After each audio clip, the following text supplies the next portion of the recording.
Hey folks, this is Evan here reviewing the Yoobao Portfolio leather case I got from Amazon a couple weeks ago through the reseller AYL for about $34. I think that's what the price is right now as well. It's the only case I've gotten for the iPad 2 and I won't get another, mostly because the pros heavily outweigh the cons. For one, it's pretty cheap compared to a case you'd get at a retailer. Two, it retains the thickness of the iPad really well. And it's got a pretty snazzy look too. It holds up these three positions all pretty well, but I have some concerns within those. Here's, I guess, the most used one if you're watching just movies or something. And it's really good if you're doing a lot of I'm jamming my finger at the screen right now, and it only fell over because I put a lot of force into it, but it really doesn't take much, especially on an uneven surface, for this thing to just flop face first. But I mean, if it's on a soft surface, it doesn't really matter, and it doesn't happen super duper often. The second position is this one, where you can use it to type, and it does a really good job just providing a comfortable angle.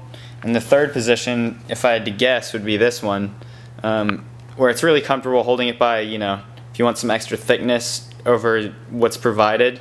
It's a good grip, but I'd be a little weary about this part falling apart, the mat, the latch there. Another concern I have is that, I've been reading online on Mac Rumors, and there's a huge thread about it. A lot of people like this case, but there's been alignment issues with some of them. And let me see if I can, with mine it's pretty much good to go. It's easy to get to the headphone port there, and it's out of focus, but you can see the microphones pretty much lined up there. But the original one I had, that this is the replacement of, it's terrible. I mean, getting just like a standard headphone port, not even one that's big in there, was like impossible. This thing was so misaligned it had to go back. But this one's great. Apparently there's version 1 and version 2. Version 1 apparently smelled like toxic crap, and version 2 not as much. I'm assuming it's version 2 because I don't smell anything. But I really like this case. This is a nice felt. The main concern I have is that it doesn't take much movement at all for the auto wake feature to go off. And you think it's off, and then you throw it in your backpack or something, you open it up, and you can hear it hasn't just auto waked.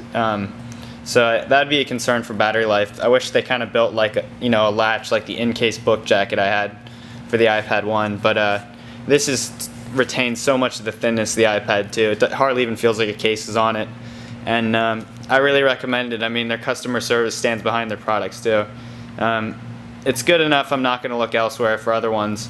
I originally looked at the Switch Easy option, the canvas, but that had too much thickness. I looked at one other one, the one everyone raves about that has multiple designs on it, and it looks really cool, but I don't like that, it has like 4 little areas around the corner of the screen. I mean, this feels like it, is something Apple would almost make. A lot of people have compared it to the to be very similar to the Apple case for the iPad 1, but I never had a chance to play with it, so I can't comment. Anyways, thanks guys.